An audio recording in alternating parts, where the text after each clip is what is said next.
Hotshot looks at a movie. No Reservations is a film you might have no reservations about seeing in the first place, and then reservations afterwards about having enjoyed it. Starring Catherine Zeta-Jones as Kate Armstrong, Aaron Eckhart as Nick Palmer, and Abigail Breslin as Kate's 9-year-old niece Zoe, you couldn't ask for a more likable and agreeable cast, even though the story is as unoriginal and unimaginative as yesterday's leftovers.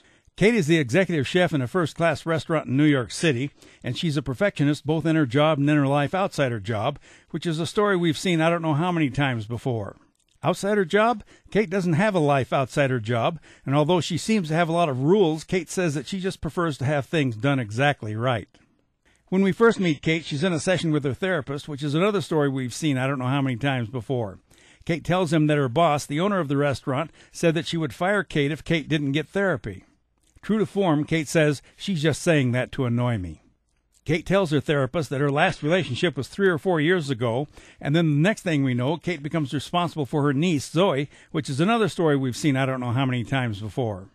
So Kate has to get Zoe settled into Kate's apartment, school has to be taken care of, and Kate has to change her own schedule and lifestyle to accommodate Zoe.